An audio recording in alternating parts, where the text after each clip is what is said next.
तो चलिए आज का जो हमारा टॉपिक है, जो हम नए चैप्टर की शुरुआत कर रहे हैं, उसका नाम क्या है? कार्बन और इट्स कंपाउंड। ये केमिस्ट्री का हमारा आखिरी चैप्टर है और इस चैप्टर से भी अच्छे खासे क्वेश्चंस पूछे जाते हैं। जैसे हमने आपको मेटल और नॉन मेटल के बारे में पढ़ाया, तो उस चैप्टर का भी अच्छा खासा वेटेज है हमारे बोर्ड्स में। और साथ में ये चैप्टर बेसिकली बच्चों के द्वारा ये कहा जाता है कि बहुत टफ है, लेकिन हम आपको बता रहे हैं, आप एक एक चीज़ को ध्यान से देखो और जो बताएंगे उसको नोट्स करते हुए चले जाओ, तो आप ये देखोगे कि ये चैप्टर आपका और भी बाद बाकी चैप्टर्स की तरह अच्छे हो जाएंगे। ठीक है, तो चलिए हम शुरुआत करते हैं कार्बन और इस कंपाउंड्स। बेसिकली इस चैप्टर में ये हमारा जो है ना, केमिस्ट्री, अगर आप जैसे हायर क्लास में जाओगे तो केमिस्ट्री के ब्रांचेज हो जाते हैं। क्या क्या ब्रांच हो जाता है?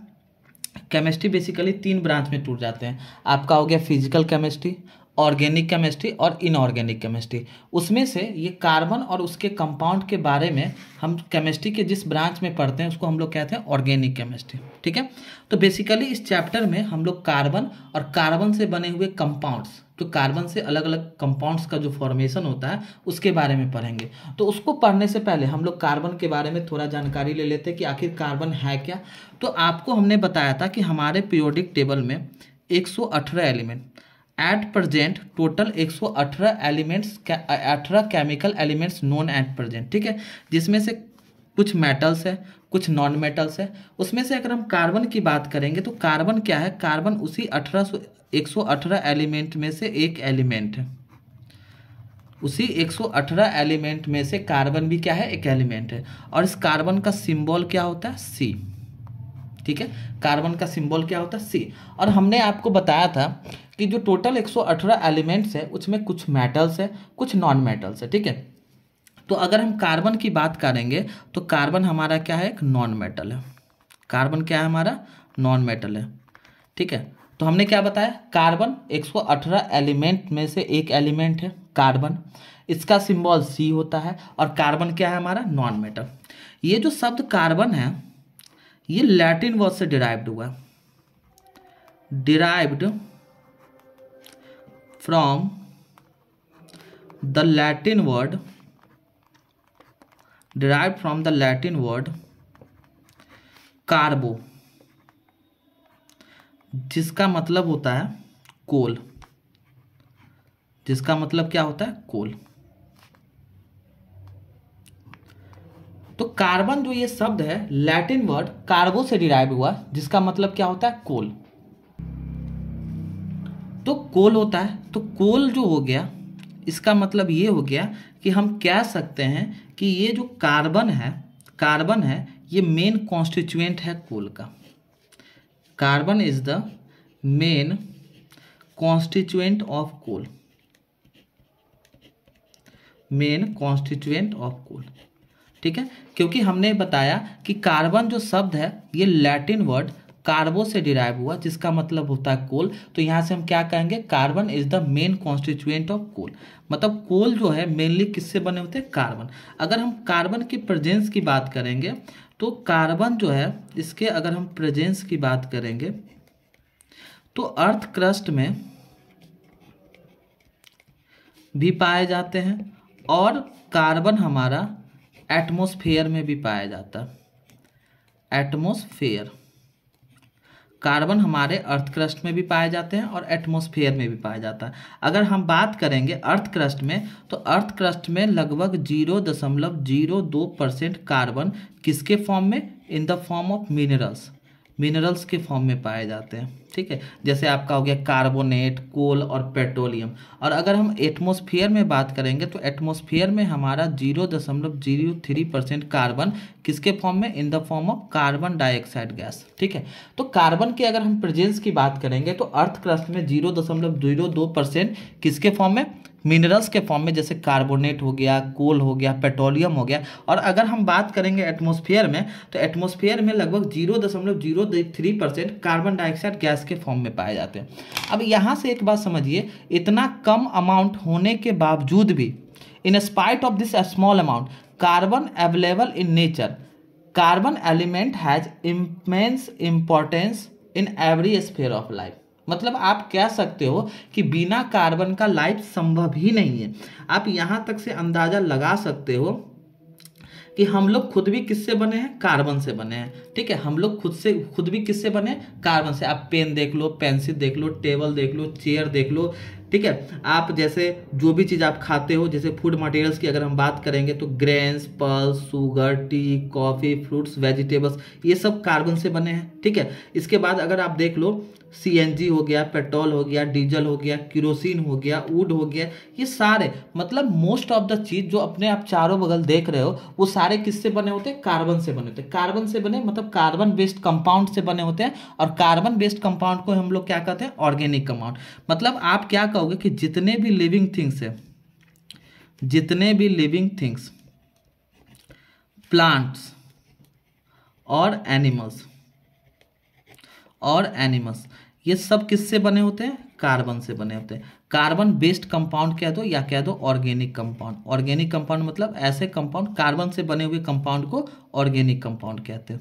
ठीक है, तो जितने भी लिविंग थिंग्स हो गए, चाहे प्लांट ले लो, एनिमल्स ले लो, ये सारे किससे बने, carbon based compound call organic compound. तो हम लोग यहाँ से कह सकते हैं कि carbon element is present in all living things, और साथ में ऑल नॉन लिविंग थिंग्स भी कह सकते हैं। ठीक है, सब में कार्बन। अब देखो कार्बन के प्रेजेंस को चेक करना है तो आप बेसिकली क्या करो कि किसी भी सब्सटेंस को अगर आप बर्न करते हो, ठीक है, कंबसन करते हो, और कंबसन करने के बाद वहाँ से जो गैस रिलीज होता है, वो जो गैस होगा वो कार्बन डाइऑक्साइड गैस होगा। अब इसके प्रेजेंस को चेक करने के लिए आप याद रखना बहुत इंपॉर्टेंट है कि अगर हमें कार्बन डाइऑक्साइड गैस के प्रेजेंस को चेक करना है तो हम लोग क्या करेंगे, कार्बन डाइऑक्साइड गैस को लाइम वाटर से पास कराएंगे और लाइम वाटर को क्या बना देगा, मिल्की बना देगा। ठीक है, तो यहाँ तक आप लोगों ने कार्बन के बारे में समझा कि कार्बन एक एलिमेंट है, इसका सिंबल सी होता है, ये एक नॉन मेटल है। इसके बाद कार्बन क्या है, मेन कॉन्स्टिट्यूएंट है कोल का, क्योंकि अगर आप कोल को देखोगे तो कोल मेनली किससे बने होते हैं, कार्बन से बने होते हैं। ठीक है, इसके प्रेजेंस की बात करेंगे तो अर्थ क्रस्ट में 0.02% और एटमॉस्फेयर में 0.03%। और इसके अगर हम बात करेंगे कार्बन की, तो जितने भी लिविंग थिंग्स हो गए, प्लांट हो गए, एनिमल्स हो गए, ये सब carbon based compound called organic compound से बने होते हैं। बात समझ में आया। आप जैसे आप जो भी फूड मटेरियल्स खाते हो, ठीक है, जैसे आपका जो भी आप यूज करते हो, जैसे आपका कॉटन हो गया, सिल्क हो गया, ऊल, नायलॉन, पॉलिस्टर, मतलब अगर हम गिनवाने लगे आपको कि कितने ऐसे कार्बन कंपाउंड्स है तो गिनाना पॉसिबल ही नहीं, इम्पॉसिबल है ना। That is infinite number of carbon compounds present, ठीक है, इन आवर नेचर। ठीक है, तो अब हम लोग आगे देखते हैं कार्बन के बारे में। आपको हमने कार्बन के बारे में बताया था कि कार्बन एक एलिमेंट है जिसका सिंबल सी होता है। तो यहां से क्या बोलता है कि कार्बन जो है, carbon always forms covalent bonds. दो प्रकार के बॉन्ड्स होते हैं, एक होता है कोवैलेंट, दूसरा होता है आयनिक। हमने मेटल नॉन मेटल चैप्टर में देखा था कि बेसिकली वहाँ जितने भी कंपाउंड्स बन रहे होते थे सब में क्या होता था, आयनिक बॉन्ड होता था, मतलब आयनिक कंपाउंड।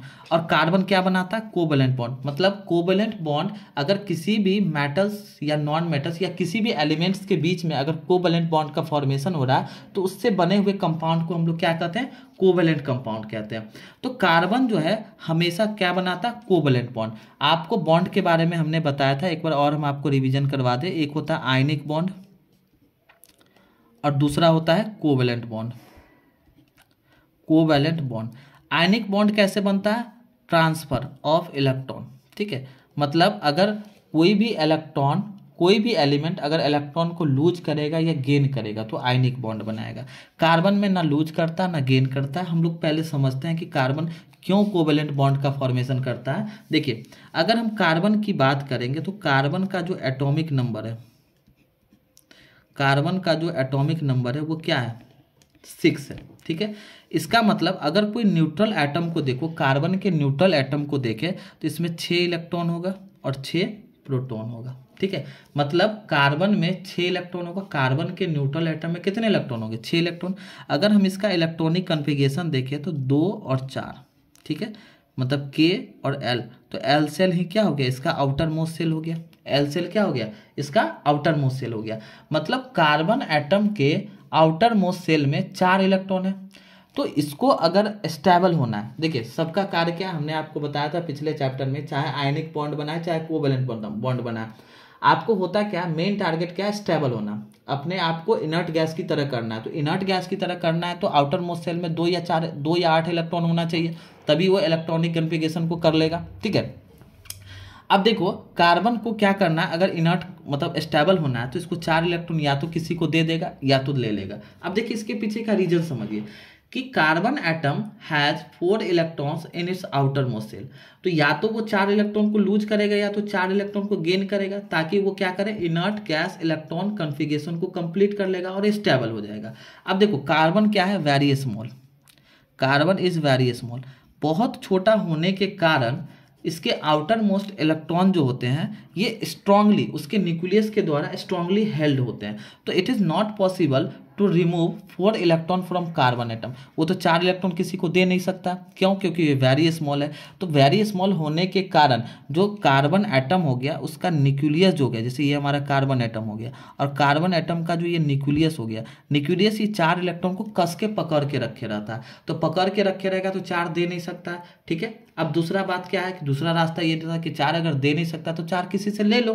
तो यहाँ से ये भी देखो कि it is also not possible to add as many 4 electrons to carbon atom. क्यों, due to high energy consideration, क्योंकि 4 इलेक्ट्रॉन रखने के लिए उतनी एनर्जी भी तो होनी चाहिए। और कार्बन चूंकि वेरी स्मॉल है तो इसके पास तो उतना एनर्जी है नहीं, तो ना तो 4 दे सकता है, क्यों, क्योंकि न्यूक्लियस पकड़ के रखा है, ना तो 4 ले सकता है, एनर्जी कंसिडरेशन। तो इसलिए क्या करेगा, यहाँ से एक दूसरा रास्ता, बीच का रास्ता निकालता क्या है कि कार्बन जो है इनर्ट गैस इलेक्ट्रॉन अरेंजमेंट को अचीव करने के लिए क्या करता है, इलेक्ट्रॉन को शेयर कर देता है।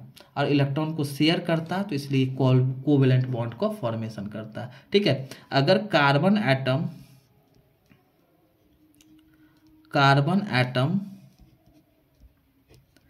Can achieve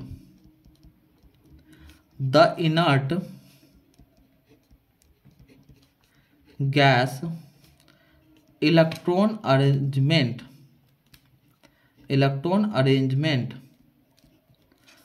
only be the sharing of electrons. Therefore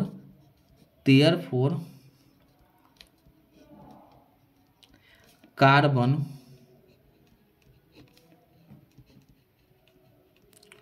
always forms covalent bonds.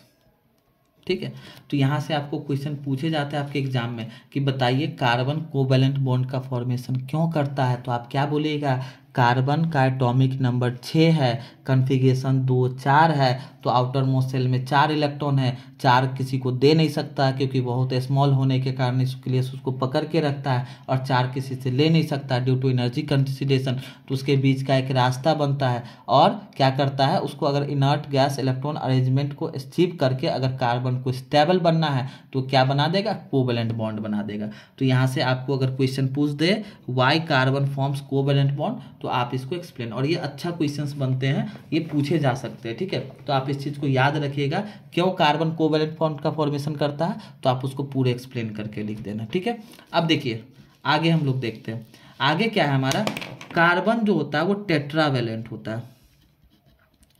Carbon is tetravalent.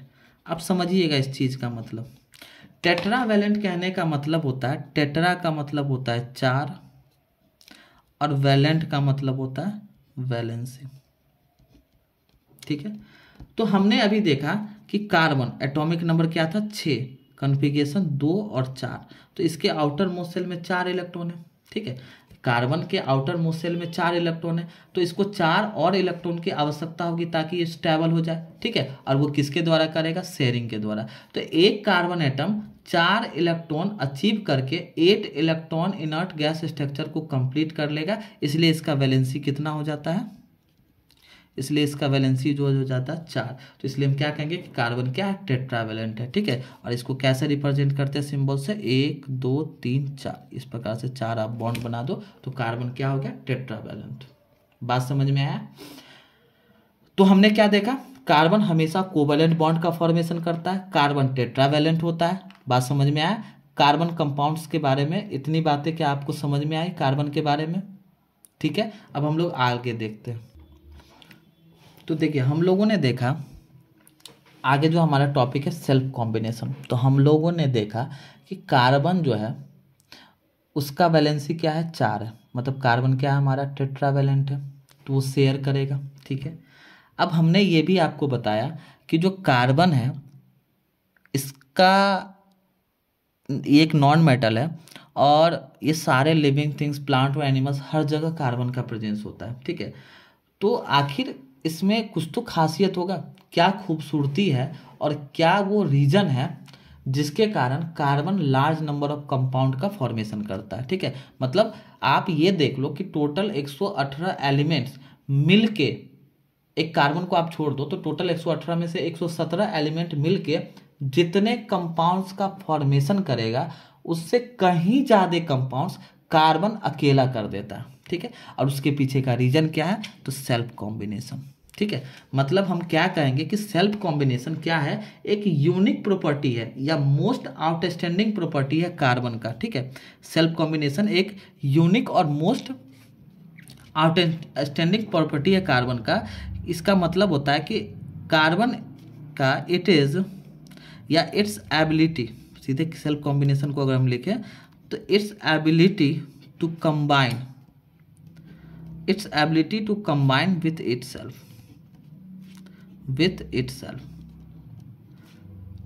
Atom to atom,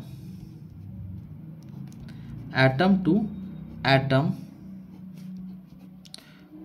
to form long chains. ठीक है, इसका सबसे जो आउटस्टैंडिंग प्रॉपर्टी है कि ये खुद एटम से एटम जुड़ के बड़े से बड़े चेन का फॉर्मेशन करता है। जैसे आप देख लो ऑक्टेन, OCTANE, ऑक्टेन फार्मूला होता है C8H18। ठीक है, ये ऑक्टेन होता क्या है, तो ये कॉन्स्टिट्यूएंट होते हैं पेट्रोल के, मतलब पेट्रोल में पाए जाते हैं, one of the constituent of petrol. ठीक है, अब इसमें देखो 8 कार्बन एटम, देखिए इस प्रकार से 1 2 3 4 5 6 7 और 8, 1 2 3 4 5 6 7 8, 8 कार्बन एटम एक लॉन्ग चेन का फॉर्मेशन किया और अपने साथ क्या किया, 18 हाइड्रोजन एटम को कंबाइन कर लिया। ठीक है, 18 हाइड्रोजन एटम को कंबाइन किया।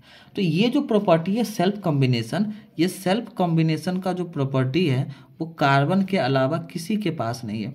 इसलिए कार्बन क्या करता है, लार्ज नंबर ऑफ कंपाउंड्स का फॉर्मेशन करता है। इसमें तो 8 ही कार्बन एटम है, और भी आपको अगर हम एग्जाम्पल के लिए दें तो देखिए जो हमारा नेक्स्ट एग्जाम्पल है, नेक्स्ट एग्जाम्पल क्या है, स्टार्क। स्टार्क प्लांट में पाए जाते हैं और सेलुलोज,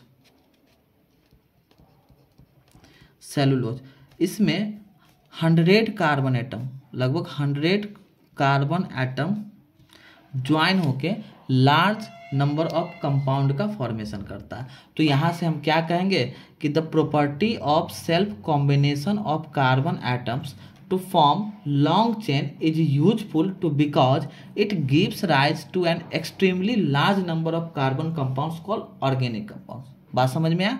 तो सेल्फ कॉम्बिनेशन, क्योंकि ये जो लॉन्ग चेन है कार्बन एटम का, ये किसी भी कंपाउंड के लिए ये एक बैकबोन का काम करता है, ताकि और भी जो अदर जो एलिमेंट्स है वो इसके साथ जुड़ के लार्ज नंबर ऑफ कंपाउंड का फॉर्मेशन करता है। बात समझ में आया? तो यहाँ तक में आपको कोई दिक्कत, कार्बन क्यों लार्ज नंबर ऑफ कंपाउंड का फॉर्मेशन करता है, तो due to the property of self combination. और यही सेल्फ कॉम्बिनेशन के प्रॉपर्टी को हम लोग कैटिनेशन भी कहते हैं, कैटिनेशन। आगे हम इसके बारे में डिटेल में पढ़ेंगे, और बस यहाँ तक आप अभी याद रखो, आगे हम लोग देखते हैं। अगर हम अकरेंस ऑफ कार्बन की बात करें कि कार्बन कहाँ कहाँ पाए जाते हैं, तो कार्बन जो है नेचर में एलिमेंट के फॉर्म में भी पाए जाते हैं, साथ में ये कंबाइंड स्टेट में भी पाए जाते हैं। कार्बन नेचर में एलिमेंट और कंबाइंड स्टेट, एलिमेंट कहने का मतलब आप कह दो कि ये फ्री स्टेट और साथ में कंबाइंड स्टेट, मतलब कंबाइंड स्टेट कहने का मतलब compound, in the form of compound, in the form of compounds with other elements, with other elements. तो कार्बन जो है नेचर में फ्री स्टेट और कंबाइंड स्टेट दोनों फॉर्म में पाए जाते हैं, ठीक है। अगर हम बात करेंगे फ्री स्टेट का, अगर हम बात करेंगे फ्री स्टेट का, तो फ्री स्टेट में कार्बन मेनली दो फॉर्म में पाए जाते हैं। एक हो गया आपका डायमंड और दूसरा हो गया हमारा ग्रेफाइट, डायमंड और ग्रेफाइट, ठीक है। एक और होता है बल्क मिस्टर, बक मिस्टर फ्लोरेंस, जो भी रिसेंटली डिस्कवर्ड हुआ है, ठीक है। तो इसके बारे में हमारे साइंटिस्ट के पास ज़्यादा नहीं है, लेकिन हम लोग डायमंड और ग्रेफाइट के बारे में डिटेल में पढ़ेंगे कि डायमंड के क्या हो गया, एलोट्रॉप्स हो गए कार्बन के, ठीक है। तो यहाँ से अगर हम बात करेंगे कंबाइंड स्टेट की, तो कंबाइंड स्टेट में जैसे carbon occurs in the form of carbon dioxide gas, carbonates.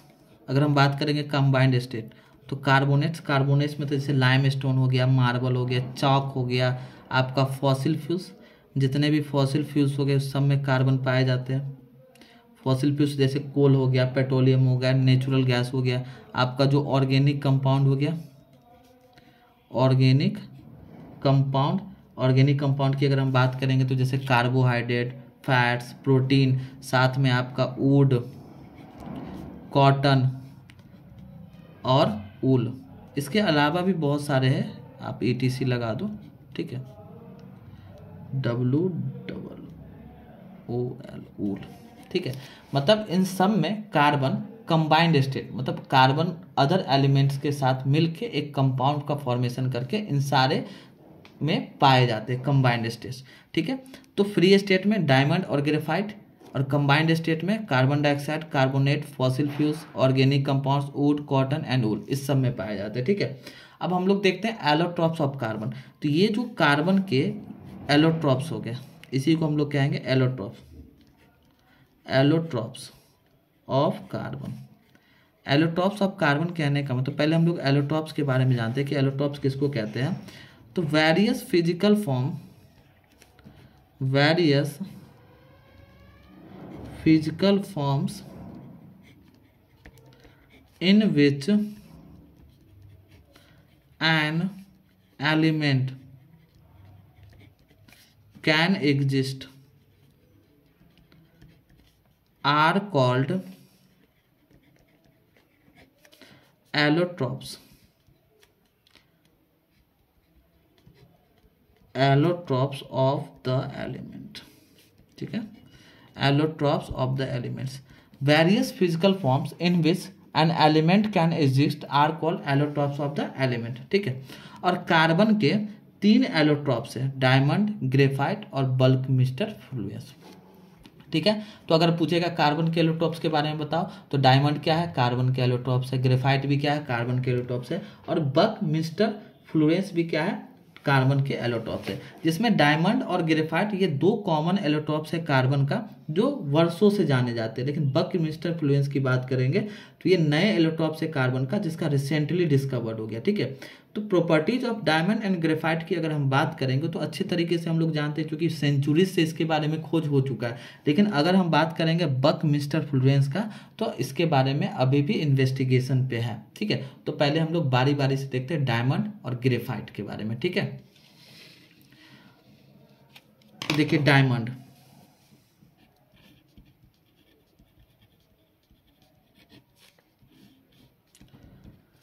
Diamond क्या है, हमारा एलोट्रॉप्स है कार्बन का, ठीक है। तो डायमंड होता क्या है, डायमंड एक colourless, colourless transparent, transparent substance है। डायमंड क्या है, कलरलेस ट्रांसपेरेंट सब्सटेंस है, जिसका एक्स्ट्रा ऑर्डिनरी ब्रिलियंस। आपने डायमंड को देखा ही होगा, बहुत चमक होता है उसमें, ठीक है। डायमंड की अगर हम बात करेंगे फिजिकली तो ये हैवी होता है, क्वाइट हैवी, ठीक है। और साथ में extremely hard, extremely hard. Hard की अगर हम बात करेंगे इसके हार्डनेस का, तो one of the hardest substance ever known, ठीक है। डायमंड क्या है, one of the hardest substance ever known, मतलब एक नॉन मेटल होने के बावजूद भी ये एक्सट्रीमली हार्ड होता है। तो डायमंड क्या है, कलरलेस ट्रांसपेरेंट सब्सटेंस है जिसका एक्स्ट्रा ऑर्डिनरी ब्रिलियंस होता है। डायमंड अगर हम बात करेंगे तो वो हैवी होता है, एक्सट्रीमली हार्ड होता है, मतलब सबसे hardest natural substance ever known. आपको बोलेगा बताइए सबसे हार्डेस्ट नेचुरल सब्सटेंस, तो आप क्या कहेंगे, डायमंड। इसके बाद डायमंड के बारे में देखेंगे तो diamond does not conduct electricity, does not conduct electricity. Diamond electricity को कंडक्ट नहीं करते हैं, मतलब बैड कंडक्टर ऑफ इलेक्ट्रिसिटी होता है। इसके बाद डायमंड की अगर हम बात करेंगे तो diamond burns on strong heating, strong heating to form CO2।